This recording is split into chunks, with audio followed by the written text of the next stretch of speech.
pass on my MIDI verb. That's cool. Well, let's kick things off. Welcome Tony Kamel and Billy Bright of the band Wood and Wire. And we're talking today on Southern Songs and Stories about your new record, No Matter Where It Goes From Here. And starting the conversation by asking you about that first single, Pigs, which quotes Darlin' Corey. And I really like how you put a twist on that old murder ballad. And can you tell us about how that song came about and about your co-writer, Silas Lowe? Sure. So I love that song, Darlin' Corey, and I've been working on that song for a long time, over a year. That song had a different melody, it was had a different feel, and it wasn't quite there, and it was a totally different song, really. And then I sort of reassessed where where I wanted to take it, and it's a little bit angsty, as you can tell from the lyrics, and it's pretty dark as well as Darlin' Corey. And honestly, I put the Darlin' Corey chorus in as a filler. I thought, well, I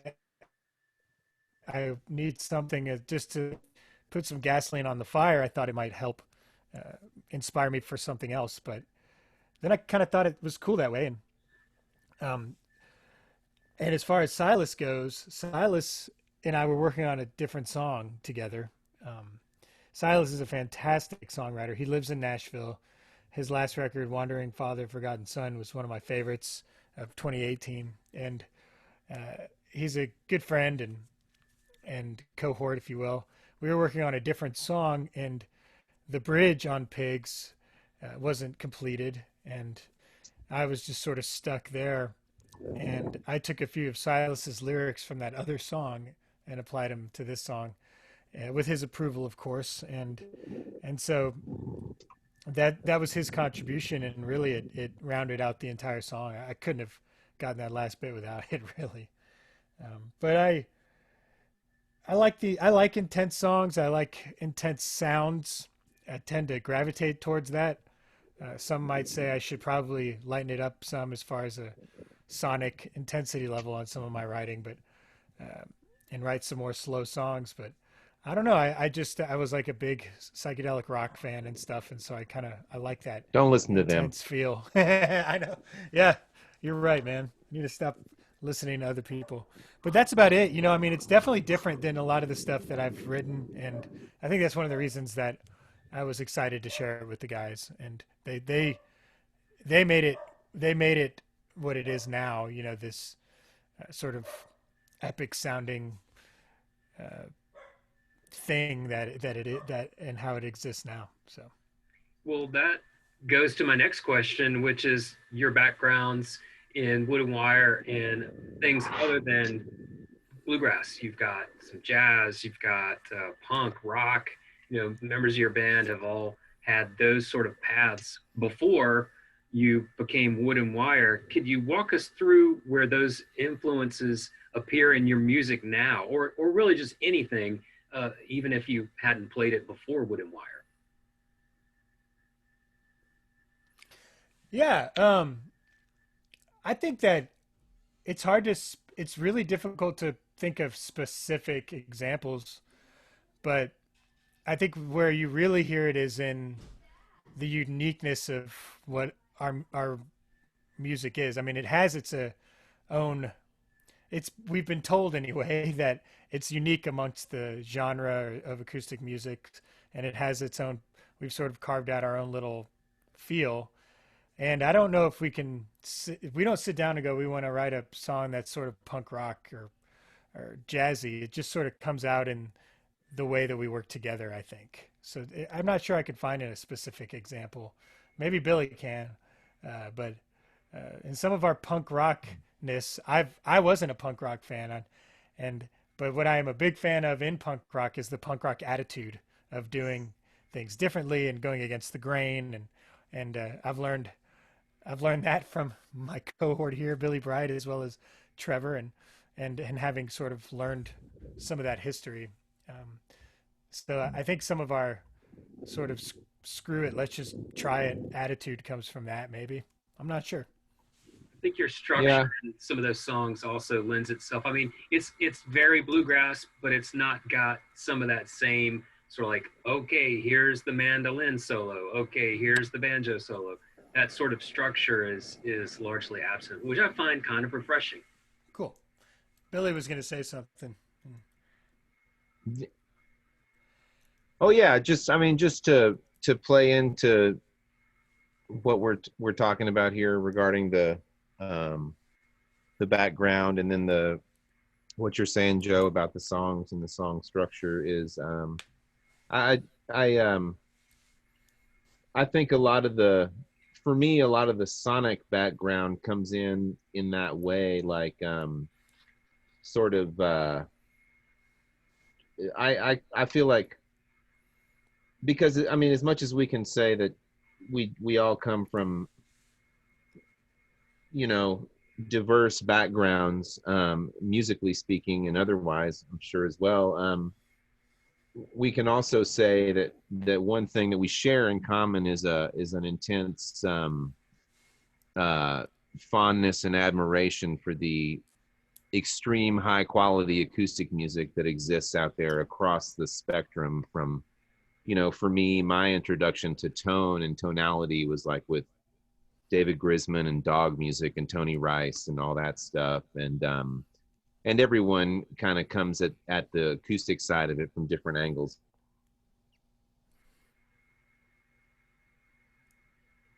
Oh, Oh, we lost you. Hello? there you go. Are you losing me? Just dropped You're out back. for Sorry. a sec. I'm like a true picker. I live out of cell phone range. Um, but the where it kind of comes together sonically to me with all that stuff is how you know, we're seeking that classic pure tone, and then mixing in some of the a little bit of the dirt from because I mean, for me, sure, I grew up, that was my first and Trevor's first experience was playing, and in my case punk bands, in his case hardcore bands, which to a lot of bluegrass listeners or listeners in general, there might not be a distinction between those two styles of music. But I also got into the same stuff that Tony will cite, the Zappa, the psychedelic rock, and all that. And it kind of all plays in ultimately years and years later into the seeking out the acoustic sound, yet sort of enhancing it with some of the things that we have always enjoyed, and just kind of not limiting ourselves to I guess the way I've explained it is serving the song rather than the sound. You know, we try to serve the sound as well at the same time. But there's no, you know, disregard for the acoustic music tradition in what we do. But yeah, to your point as well, arrangement wise, I think we tend to try to you know, make some of the hot soloing stuff stick out more by not doing it on every break. So there's that as well. Yeah. Well, talking about your town, the live music capital in Austin, and when I think about all of the roots music that is associated with Austin, the grassy side of that spectrum is not necessarily the first thing that comes to mind. So how is the bluegrass, newgrass scene in Austin? It's good, and it's small, and it's good. There's some fantastic pickers here. There's always been some really some really good players here, and some good classic, well-known bluegrass guys like Alan Mundy, and he lives here, and Peter Rowan used to live out here. We were just asked this question on another podcast, and it's hard to think of. There's just so many good players here. But I think what's cool about the Austin bluegrass scene is that it's just part of the music scene. There's a lot of different styles here, and the shows here that get put on might have a bluegrass act with a hip hop act or R&B act, and that's what the people here want to see. They want to. There aren't that many diehard bluegrass fans. There's just a whole lot of music fans. So that's been fun to sort of just be part of a diverse music scene, and we make efforts to diversify our bills and stuff that we're in charge of anyway. And because that's what the people here want, and that kind of makes the music scene as a whole fun to be a part of. And the bluegrass scene for itself is strong. I mean, it's high, it's small, but there's a lot of really high quality players here. And while we were allowed to have shows um, over these last 5 years, 6 years, 7 years, I mean, Billy can attest to this. There used to not be very many bluegrass gigs around town, and now there seems to be one every night. There's some place wanting to have a bluegrass night every night and all. I mean, we don't play them all. They throw together a band, but we hear about like bluegrass Mondays, Tuesdays, Wednesdays, just in all different spots. So it's definitely growing, and there's younger people interested in it as well. And I haven't been around as long as Billy has, but I think it's probably gone up and down over the years. Hey. And right now, it's probably gone up and down over the years, and we're seeing more than we have in the past. Well, there's somebody that's been around a lot longer than all of y'all, I bet, and that's Peter Rowan. And I wanted to ask you about Roadie's Circles and getting Peter Rowan on the record. It's a great song, and it adds to that list of folks that you played with, you know, Vassar Clements, Tony Rice, the Asylum Street Spankers, just a few of the names that members of your band have played with. Can you talk about how it was to work with Peter Rowan, and if you have any other folks that you plan on adding to that list, whether around the corner or maybe just on a wish list? All of them. Yeah, you know, working with working with Peter on this record in specific, I'll refer to that. It was awesome. It was a trip. I worked with him many moons ago. Peter used to like to say when we were working together, he would say from stage, I'm sure he said this from stage before then and continued to afterwards, but he would say that he misspent his youth playing with Bill Monroe. So I can now say that I misspent my youth playing with somebody who played with Bill Monroe. But I knew him many years ago, before he had a computer, before he had a web page, before he had a cell phone. He didn't like cell phones, but he liked to use mine all the time. But you know, it was a trip. It was a trip working with him back then. I did it for about 5 years, and that was when we were doing the Peter Rowan, Tony Rice quartet as well. But so when it came to working on this record, the idea sort of came around in the studio, sort of as it'd be great to, I could hear Peter on this track, you know, Trevor saying that, I think he said that, at least I remember him saying that. I could have just made it up. But my wife, when I played it for her, she's, without any prompting from me or mentioning of Peter, she said, God, I could hear Rowan on this track. And then somewhere into the quarantine, I decided I was losing my mind, and I just decided, well, screw it. I'm just going to text this to Peter and see what he thinks. And he got right back to me and was very enthusiastic about it. He pointed out something that I hadn't noticed about the song, but I think is very true and sort of played into the theme of the rest of the record, which was that it has a very Southwestern feel. And Trevor, the composer of the song, is from Arizona, so that would make sense. And anyway, I asked him if he wanted to try, and he said, yeah, well, I've got this microphone that I just ordered that I got to wait on. And, you know, we were in the last stages of mixing the record. We were already done recording everything. So we kind of like had to, you know, wait for it, you know, which is classic working with Peter. So it was great. I mean, he surprised me in the sense that he got all the technological sides to come together, and he you know, recorded it and sent it to me one day, and I sort of surprised the band with it, and it was fun. It was just good old fun. It gives me an idea for a future episode. It's just Big Mon stories. Sure. Yeah, totally. You got to do that soon. Oh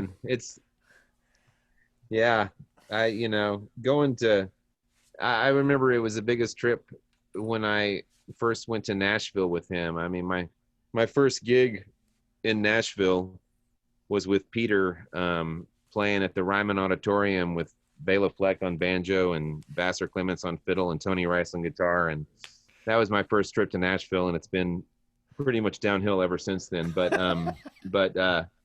it really tripped me out to no, just kidding. I mean, I love playing the Station Inn and everything in Nashville, but it really tripped me out that you get there and all those guys, they all start talking like Bill Monroe and like Bill Monroe imitation voices. And it was just like everybody we would run into. And of course, you know, Peter knew everybody. We'd run into people at restaurants and whatever, and they would just come up and start talking like, oh, that ain't no part of nothing, you know, and all this stuff. And I was like, what is going on here?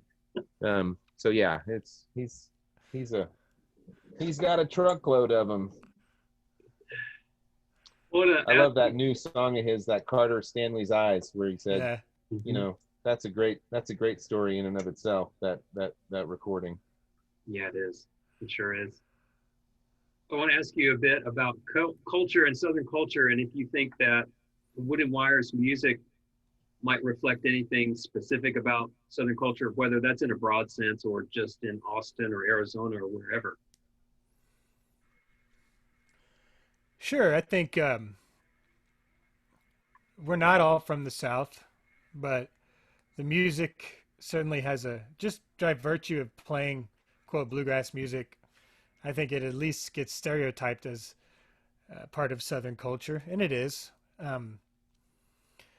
I guess we all bring different feels of Southern culture to the music, which I grew up in Houston and grew up on the Gulf Coast a lot. So I spent a lot of time all up and down the Gulf Coast, mostly in Galveston, and as well as going to Louisiana and spending a lot of time in Central Texas working on a ranch that my granddad owned. So a lot of my inspiration, that's the southern part of my inspiration. But, you know, Houston is one of the biggest cities in the country, and it doesn't feel like the South at all, to me anyway. So I think that it's not, if it does exist, it's not something we're intentionally trying to do. But Billy being from El Paso, Trevor being from Tucson, but Dom is from upstate New York, and he might be the most southern of all of us, frankly. So, well, Texas has its own thing. Sure, it is definitely the South, but it is also not exactly at all anything like Georgia necessarily or North Carolina. So you've got such a blending of cultures there in Texas, and its own identity is so distinct. I think the South in general has, you know, pockets, you know, Virginia is different from Florida, but Texas definitely stands out as its own thing. And real quick, one of the things about, I'm glad you said that, because one of my favorite parts of the Texas music tradition in general is the songwriter tradition. And I think for us, the songs are the most important part of what we do. Everything's based around the songs, and there's a lot of bands that do it that way. We're certainly not the only ones by any means in this scene, but it's one of my proudest things about being in this band is that we play original music. Most of the stuff we write ourselves. In some cases, we write with other people, and we work on the songs together, and in sort of the Texas songwriter tradition. So I think that's a really important thing that this band has. Yeah, and I'll say, I mean, I as far as the, you know, the southern component of this, I mean, so I grew up in El Paso, and my family is from, I sort of grew up in El Paso just by happenstance. All my family, I was born in Alabama, and all my family is from Alabama, and my roots are from Alabama and Tennessee, and, you know, Scotland, if you want to go back that far. But the southern thing, I always lived a little bit of a dual life. I spent a lot of my life down south with my family and my grandparents, and grew up in El Paso and went to school and everything there. And when you watch like the songwriting tradition Tony's talking about, and anybody who knows anything about roots music and country music and bluegrass music and any of this knows that before it was called country or before it was called bluegrass, it was string band music and the blues and all this stuff that sort of all came together, and Appalachian music that all sort of blended together into different genres and subgenres. So Texas being I grew up in El Paso, and it's like, people in Texas, it's kind of a joke in Texas, but it's kind of true. If you don't experience all the rest of the Texas most of your life, people in Texas don't think El Paso is really part of Texas. And in a lot of ways, it's not. I mean, but you come to, it wasn't until I grew up my whole life in El Paso, and then driving across Texas down to across the South, down to Alabama and Florida to be with my grandparents in the summer, and then driving back. But it wasn't until I really started to go to Austin and spend time in Austin and Houston and stuff that you realize how much the rest of Texas is really more like the South than it is like the Southwest. And anyway, it just kind of like, I think, hopefully, if anything, it's just an expansion of that style of music into different corners and corridors. I know that what drew me to the mandolin in some way, I've never been able to really put my finger on it, but something that drew me to the mandolin out in El Paso playing in punk bands was something to do with, other than just Danny Barnes and the Bad Livers, it was something to do with the, some sentimental sound of the where I'm from. And it, I've chased it for a long time, but I know that had something to do with it. Well said. Well said. Well, we're running short on time here. Is there anything else that you would like to say? No, just kidding. No, I don't know. We've been doing a lot of these, so our brains are a little fried on them. But I think that yeah, I guess not. That was a lot of stuff we went through anyway. Yeah, So, we did cover a good bit of ground. Tony Kamel and Billy Bright here on Southern Songs and Stories. And check out No Matter Where It Goes From Here, the new album by Wood and Wire. Thank you so much for being on the show. Sorry to interrupt. Yes, but you're welcome. But I did want to point one thing out, and that was that you're the first person that has made the connection to Darlin Corey and Pigs. So thank you. that's absolutely true, and I'm yeah, I thought the same thing, and I expected that question so much more. Well, that just goes to show you, it's like that old thing. You know who wrote this song? No, well, I did. Run with it. Guys, I'll probably correspond with you as time goes on with some follow-up questions as I start to flesh everything out. Cool. And I'll keep you in the loop as to how the production goes. And it'll take a little while to run through with this in my pipeline, but I'll definitely be putting you front and center here before too long. Well, thanks for having us, Joe. We're big fans of the station. Truly are. So. Yeah. Thanks for having us, Joe. We appreciate it. You're so welcome. All right. Bye-bye. All right. Bye, guys. Bye.